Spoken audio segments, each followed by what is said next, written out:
বন্ধুরা বন্ধুরা এই মাত্র এই ঝোপের ভিতরে রাসেল ভাইপার সাপ ঢুকে গেল। আমি মূলত ভিডিও করতাম না, মূলত আপনাদের সতর্ক করার জন্যই মূলত ভিডিওটা করা। এই মাত্র এখানে রাসেল ভাইপার সাপ, বর্তমানে এই রাসেল ভাইপারের আতঙ্ক চলতেছে। আপনারা যারা গ্রামে বসবাস করেন অনেকেই রাসেল ভাইপার সম্পর্কে অবগত না, অনেকে জানি না যে আসলে গ্রামেও রাসেল ভাইপার সাপ চলে এসেছে। মূলত আপনাদের জন্যই ভিডিওটা করা। এখানে আমার কিন্তু থাকাটা নিরাপদ হচ্ছে না, যে কোনো মুহূর্তে রাসেল ভাইপার আমাকে আক্রমণও করতে পারে। সুতরাং আমাকে এখান থেকে অতি তাড়াতাড়ি পলায়ন করতে হবে।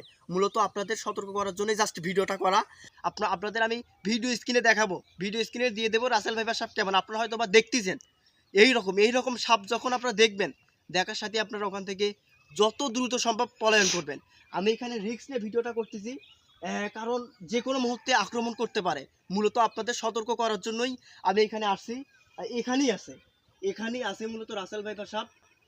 মূলত আমি যত দ্রুত সম্ভব এখান থেকে পলাবো। তো বন্ধুরা আপনাদের একটা জিনিস বলে রাখি, সেটা হলো রাসেল ভাইপার সাপ এখন বর্তমানে বিষাক্ত যে সাপগুলো আছে তার ভিতরে সবচেয়ে ভয়ঙ্কর। রাসেল ভাইপার সাপ যদি আপনাকে আক্রমণ করে, আপনাকে যদি একবার কামড় দেয়, তাহলে আপনি 3 মিনিটের ভিতরে মারা যেতে পারেন।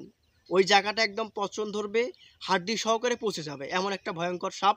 এই রকম সাপ আপনারা যদি দেখেন, দেখার সাথে সাথে আপনারা পলায়ন করবেন, কারণ এটা অনেক ভয়ঙ্কর। এর প্রতিষেধক বর্তমানে আবিষ্কার হয়নি।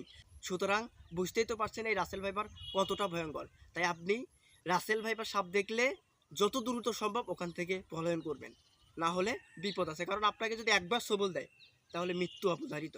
ভিডিওটি সবাই শেয়ার করবেন, কারণ অনেক রিস্ক নিয়ে আজকে ভিডিওটি করতেছি আমি। ভিডিওটি শেয়ার করে সবাইকে জানিয়ে দেবেন আসলে রাসেল ভাইপার সাপটা কতটা ভয়ঙ্কর।